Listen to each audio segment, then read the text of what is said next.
আপনারা দেখছেন ইসলামিক প্রশ্নোত্তরমূলক অনুষ্ঠান জীবন জিজ্ঞাসা উইথ এনটিভি। সৌজন্যে UK immigration consultants, MQ Hasan solicitors, Mahbub and co accountants এবং আফ ট্রাভেল নেট ব্লুটন। আসমান সুন্দর, জমিন সুন্দর, সুন্দরী সুন্দরী পাল্লা, জানি না কত সুন্দর তুমি আল্লাহ।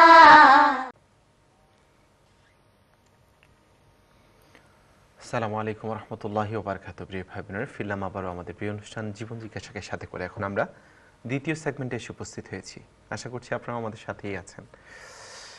এক মায়ের প্রশ্ন আমাদের ছিল, যিনি বলছিলেন, এবং ওনার এই প্রশ্নের পোস্টমর্টেম ডায়াগনোসিসের জন্য শেখ যেটা বলছিলেন যে উনি ল্যাব টেস্টের জন্য অনেক কিছু করেছেন। এখন নিশ্চয়ই আমরা ওইটার রেজাল্ট পাবো। সেটা হচ্ছে সূরা ফাতিহা ইমামের সাথে পড়া এবং না পড়া বিষয়টি অথবা শোনার বিষয়টি। এটা আমরা অনেকবার উত্তর দিয়েছি, তবে আজকের মতো ডিটেলস আমি শেখের কাছ থেকে শুনিনি। ধন্যবাদ। এখন ডাইরেক্ট প্রশ্ন আমরা চলে আসি, ফরজ নামাজে ইমামের পিছনে সূরা ফাতিহা পড়তে হবে কিনা? উত্তর হলো, আল্লাহ নবীর সরাসরি হাদিস হলো, লা সলাতা ইল্লা বিফাতিহাতিল কিতাব, সূরা ফাতিহা ছাড়া নামাজ হবে না, সূরা ফাতিহা পড়তেই হবে। তবে প্রশ্ন হলো যে ইমাম যেহেতু পড়ছেন, আমরা শুনছি মুক্তাদি, তখন ইমামের পড়াটাই কি মুক্তাদির পড়া হিসেবে গণ্য হবে না গণ্য হবে না? সকল পর্যালোচনার পরে যে বিষয়টা অনেকটা সেফ, সেটা হলো ইমাম যখন জোরে পড়ে তখন তো আমরা শুনতে পাই, এবং আল্লাহর নির্দেশ হলো তখন চুপ থাকতে হবে এবং শুনতে হবে। ওয়াইদা কুরিয়াল কুরআনু ফাসতামিউ লাহু আনসিতু, তোমরা যখন কোরআন পড়া হয়, যেমন সূরা ফাতিহা জোরে পড়া হয়, তখন তোমরা গভীর মনোযোগ সহকারে শুনো এবং চুপ থাকো। তখন আমরা চুপ থাকবো। কিন্তু ইমাম যখন আস্তে পড়ে তখন আমরা যেহেতু শুনতে পাই না, এমনকি যারা হানাফি মাজহাবকে অনুসরণ করেন তাদেরও মাজহাবের মতামত এটাও আছে যে তখন ইমামের পিছনে কেরাত পড়াটা মুস্তাহাব। কাজে এটা সেফ হয়, জোরে ইমাম যখন কেরাত পড়ে তখন আমরা ভালো করে মনোযোগ দিয়ে শুনবো কোরআনের নির্দেশ অনুযায়ী, এবং সেটাই আমাদের জন্য পড়া হয়ে যাবে ইমামের পিছনে। আর যখন ইমাম আস্তে পড়ে তখন আমরা চেষ্টা করব যে আমরাও পড়ে নেব, তাতে করে আমরাও ব্যস্ত থাকব এবং হাদিস অনুযায়ী আমল হয়ে যাবে। দ্বিতীয় প্রশ্নটি আপনি করেছেন ৩-৪ রাকাতের নাম্বার নিয়ে যদি আপনি কনফিউজড হয়ে যান, সন্দেহপ্রবণ হয়ে পড়েন, তখন আপনি কি করবেন? ৩ রাকাত পড়লেন না ৪ রাকাত পড়লেন? তখন আপনি চিন্তা করবেন মন কোন দিকে বেশি যায়। ফিকহের কিতাবগুলোতে দেওয়া হয়েছে যেদিকে মন যায় বেশি, যে আপনার চিন্তার মাধ্যমে মনে হলো না ৪ রাকাতেই আমি পড়ছি, তখন আপনি ৪ রাকাত এটাকে ধরবেন। আর যদি সমান সমান হয় তাহলে ধরবেন ৩ রাকাতেই আপনি পড়ছেন, তখন আরও ১ রাকাত আপনি মিলিয়ে ফেলবেন। আশা করি এভাবেই আপনি সমাধান খুঁজে বের করার চেষ্টা করবেন। আর সবচেয়ে বড় কথা হলো নামাজটা যেন আমরা খুব মনোযোগ দিয়ে পড়ি। বেশি রাকাত পড়ার চেয়েও উত্তম হলো যে কয় রাকাত আমি পড়ি যেন খুশুর সাথে গভীর মনোযোগ দিয়ে পড়ি, তখনই আমি সফল কাম হতে পারবো। কদ আফলাহাল মুমিনুন আল্লাযীনা হুম ফি সালাতিহিম খাশিউন, বিশ্বাসীরা তখনই সফল কাম হবে যখন তারা গভীর মনোযোগ দিয়ে নামাজ আদায় করবে।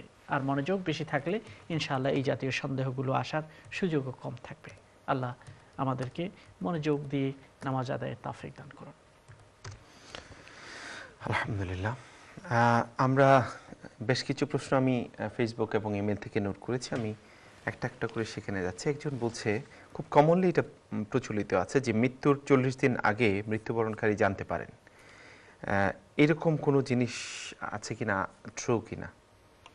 ৪০ দিন আগে তো নয়, বরং ৪ ঘন্টা আগেও মৃত ব্যক্তি হয়তো জানে না।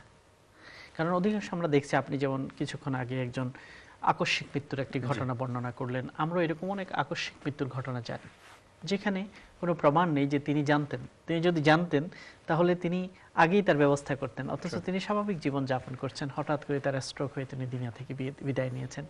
তো এই জন্য আগে জানতে পারেন কি না, এটা সবাইয়ের ক্ষেত্রে এটা কোনো কমন বা জেনারেল কোনো স্টেটমেন্ট নেই। হতে পারে অনেক ব্যক্তিবর্গ আছে তাদের অন্তরের ভেতর এসে যেতে পারে যে আমার সময় কম। যেমন আল্লাহর নবীর ক্ষেত্রে আমরা দেখতে পাই যে আল্লাহ নবী হজ করছেন, বিদায় হজ অর্থাৎ জিলকাত জিল হজ, এই মাসগুলোতে তিনি বলছেন যে তোমরা আমার থেকে হজ শিখে নাও, আগামী বছর হয়তো তোমরা আমাকে আর পাবে না। এটা হচ্ছে আল্লাহ নবীর ক্ষেত্রে তার ওহী আসছে, সূরা নাসর নাজিল হয়ে গেছে, ইযা জাআ নাসরুল্লাহি ওয়াল ফাত। এখানে ইঙ্গিত দেওয়া হয়েছে আপনার সময় ফুরিয়ে আসছে, বিজয় এসে গেছে, আপনার সময় মিশন দায়িত্ব পালন শেষ। তো সেটা হচ্ছে ভিন্ন ব্যাপার, কারো মনের মধ্যে সেরকম এসে যেতে পারে, স্বপ্নের মাধ্যমে অনেকে দেখতে পারেন, এগুলো হচ্ছে স্পেসিফিক ঘটনা। কিন্তু ইন জেনারেল সাধারণভাবে সবাই 40 দিন আগে থেকে জেনে যাবে, এটা নয়, এটা সত্য নয়। জি, আরেকটি প্রশ্ন হচ্ছে একজন মুসলমানকে প্র্যাকটিসিং মুসলমান বানানোর ক্ষেত্রে কি কি পন্থা অবলম্বন করা যেতে পারে, মানে সামারি? প্রথমত মানুষের ঈমান বিষয়ে তাকে উপদেশ দেওয়া দরকার, অর্থাৎ আখিরাতের ভয়, মৃত্যুর ভয়, আল্লাহর কুদরতগুলোকে তার কাছে তুলে ধরা এবং ইসলামের সত্যতা তার কাছে তুলে ধরা, এই জাতীয়গুলো মানুষকে ঈমানের দিকে নেবে। আর ঈমান যখন সে বুঝে যাবে তখন সে প্র্যাকটিসিং হবে। কারণ কোরআনে কারীমের প্রতিটি আয়াতের দিকে আপনি লক্ষ্য করুন, ইন্নাল্লাযীনা আমানু ওয়া আমিলুস সালিহাত, যারা ঈমান অর্জন করেছে এবং প্র্যাকটিস করেছে, ভালো আমল প্র্যাকটিস করেছে। তাহলে ভালো আমল প্র্যাকটিসের প্রথম কাজ হলো, ইঞ্জিন হলো ঈমান।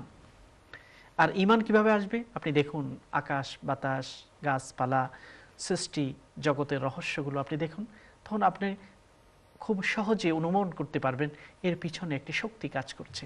সেই শক্তিকে চেনার জন্য মনের ভিতরে একটা গভীর প্রেরণা সৃষ্টি করতে হবে, আর এই প্রেরণাটি ঈমান। এবং এই যে মানুষগুলো মারা যাচ্ছে, সে জানে না কোথায় যাচ্ছে, তার পরিণাম কি হচ্ছে, আখিরাত। এভাবে ঈমানগুলোকে যখন মানুষ শিখবে, বুঝবে এবং অন্তরে সেটাকে স্পর্শ করতে পারবে, তখন তার দুনিয়ার লোভ কমে যাবে এবং আখিরাতের প্রতি তার মায়া বাড়বে, তখন তার প্র্যাকটিসটা তার জন্য সহজ হবে। এই জন্য কাউকে যদি প্র্যাকটিসিং মুসলিম বানাতে হয়, তখন তার কাছে সবচেয়ে বড় হলো উপদেশগুলোকে উপস্থাপন করতে হবে। এরকম নয় যে নামাজ পড়তে হবে, প্রথম অ্যাডভাইস এরকম হবে না, বরং তাকে ধাপে ধাপে তার মনকে তৈরি করতে হবে এবং তার মনের জমিনটাকে চাষ করতে হবে, ফসল রোপণের উপযোগী করতে হবে, তারপরেই সেটা সুন্দর ফসল দেবে। যে আমরা প্রশ্নে চলে যাচ্ছি সরাসরি কলারের কাছে। আসসালামু আলাইকুম। আসসালামু আলাইকুম, কলার কি আছেন আমাদের সাথে? জি, আপনি আবার আসবেন আমাদের কাছে ইনশাআল্লাহ। আমরা দ্বিতীয় কলে যাচ্ছি, দেখি কি আছেন। আসসালামু আলাইকুম।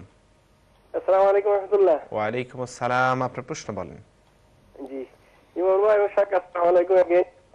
আমি শেখের কাছে দুইটা প্রশ্ন। আমার প্রথমটা হলো যে উনি আলহামদুলিল্লাহ খুব সুন্দরভাবে আমাদের যে মধ্যপন্থী বা আল্লাহ ওয়াসাতিয়া সম্পর্কে যেটা বললেন, যে আসলে আমাদের সমাজে এখন আমরা এমন অবস্থায় চলে গেছি যে কেউ একেবারে এক একজন এক এক এক্সট্রিমে চলে গেছি। তো আল্লাহ ওয়াসাতিয়া বা মধ্যপন্থী হিসাবে এই ব্যাপারে আমাদের ইসলামে কি কি নির্দেশ আছে বা আমরা কি করতে পারি, এই ব্যাপারে যদি শেখ কিছু বলেন, এক নম্বর। আর দুই নম্বর প্রশ্ন হলো আমার যে ওই বিয়ের সময় ছেলেদের মেহেদি করার ব্যাপারে কি ইসলামের কি বিধান আছে বা এটা কি রকম, এটা একটু বললে খুশি হব ইনশাআল্লাহ।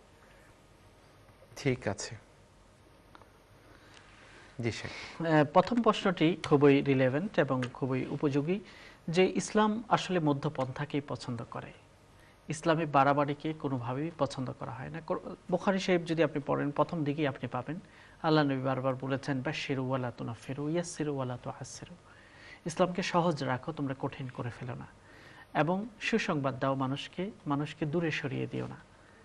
তাহলে এই জিনিসগুলো আমাদেরকে আশাবাদী করতে মানুষকে উৎসাহিত করে। ওয়াকাযালিকা জাআলনাকুম উম্মাতান ওয়াসাতাল, আল্লাহ তাআলা সূরা বাকারাতে বর্ণনা করেছেন যে তোমাদেরকে উম্মাহ ওয়াসাতান, মধ্যপন্থী উম্মাহ করা হয়েছে, অর্থাৎ খুব এক্সট্রিমিস্ট করা হয়নি। ইবাদতের ক্ষেত্রে মধ্যপন্থা, আমলের ক্ষেত্রে মধ্যপন্থা, অর্থনৈতিক জীবন ব্যবস্থার ক্ষেত্রে মধ্যপন্থা, টাকা পয়সার আয় এবং ব্যয়ের ক্ষেত্রে মধ্যপন্থা, কথাবার্তা বলার ক্ষেত্রে খুব মধ্যপন্থা, এই প্রত্যেক ক্ষেত্রেই মধ্যপন্থা অবলম্বন করতে বলা হয়েছে। যেমন আপনি চিন্তা করে দেখুন, ইহুদি এবং খ্রিস্টান তাদের দিন ঠিক মধ্যখানে হচ্ছে ইসলাম। ইহুদিদের ক্ষেত্রে অনেক কঠিন আবার খ্রিস্টানদের ক্ষেত্রে অনেক নরম। আর এই দুইটার মাঝামাঝি হলো মধ্যপন্থা। একটা উদাহরণ কিতাবের মধ্যে এইভাবে দেয়া হয়েছে যে মহিলাদের যখন ঋতুস্রাব হতো, তাদের মান্থলি পিরিয়ড হতো, তখন ইহুদি ধর্ম অনুযায়ী ওই ধরনের মহিলাকে তাদেরকে ঘর থেকে বের করে পৃথক ঘরে রাখা নির্দেশ দেওয়া হতো। আর খ্রিস্টানদের ক্ষেত্রে সব কিছুই করা যাবে, এমনকি স্ত্রী সহবাসও করা যাবে। তাহলে একটা খুবই কঠিন, আবার আরেকটা খুবই সফট। এই দুইয়ের মাঝে আল্লাহ তাআলা বলেছেন ইয়াসআলুনাকা আনিল মাহিদ কুল হুয়া আযান ফা'তাজিলুন নিসা ফিল মাহিদ। তারা আপনাকে ঋতুস্রাব সম্পর্কে জিজ্ঞাসা করতে আসবে, তখন আপনি বলুন এটা নাপাক, ওই সময় তোমরা স্ত্রীদের সাথে সঙ্গম করো না। অর্থাৎ একই রুমে থাকতে পারবে, একই বিছানায় থাকতে পারবে, একই সাথে খাওয়া দাওয়া করতে পারবে, তাকে অন্য কোনো গ্রহে প্রেরণ করে দিতে হবে না, শুধু এতটুকুই যে খুব ক্লোজ হবে না। তাহলে ইসলামটা আমরা দেখুন কিভাবে ইহুদি এবং খ্রিস্টান ধর্মের মাঝখানে, অর্থনৈতিক ব্যবস্থার ক্ষেত্রে মধ্যখানে। যেমন সমাজতন্ত্র বা কমিউনিজম সেটা বলে যে ব্যক্তির কোনো সম্পদের মালিক হতে পারবে না, সব সম্পদ রাষ্ট্রে। আবার ক্যাপিটালিজম বা পুঁজিবাদ যেটা, সেটা বলে যে সব সম্পত্তি প্রত্যেক ব্যক্তির, তার যা ইচ্ছা তাই করতে পারবে, কারো কিছু বলার কোনো ক্ষমতা নেই। তাহলে একটা পুরোটাই রাষ্ট্রের আর একটা পুরোটা ব্যক্তির। ইসলাম এসে বলে না, ব্যক্তি তার সম্পদের মালিক, কিন্তু আসল মালিক নয়। আসল মালিক হলো সম্পদের আল্লাহ। সে তার ইচ্ছা মতোই খরচ করতে পারবে না, তাকে জবাবদেহি করতে হবে। তাকে ধনী হলে গরিবদের প্রতি যাকাত দিতে হবে, তাদেরকে সহায়তা করতে হবে। মনে রাখতে হবে আমার সম্পদ, কিন্তু সেখানে গরিব এবং দুঃখীরও একটা পোর্শন বা হক আছে। অফি আমওয়ালিকুম হাক্কুন লিস-সাইলি ওয়াল মাহরুম। তাহলে আমরা দেখি সমাজতন্ত্র, পুঁজিবাদ, এই দুটার মাঝখানে ইসলামী ব্যবস্থা। এভাবে রাজনীতির ক্ষেত্রে বলুন, এভাবে ইবাদতের ক্ষেত্রে বলুন। যেমন কয়েকজন ব্যক্তি আল্লাহ নবীর পরিবারগুলোতে ঘুরতে লাগলো যে আল্লাহ নবী কি কি ইবাদত করে, আমরা একটু গবেষণা করব। এসে আল্লাহ নবীর স্ত্রীদের ইন্টারভিউ নিয়েছেন। নেওয়ার পরে তারা বুঝতে পারলেন যে আল্লাহ নবী পুরো রাত ইবাদত করেন না, রাত্রে কিছুক্ষণ ঘুমান, এরপরে উঠে ইবাদত করেন। আবার প্রতিদিন নফল রোজা রাখেন না, কখনো কখনো দিনে নফল রোজা রাখেন, আবার কখনো দিনের বেলায় খাওয়া দাওয়া করেন।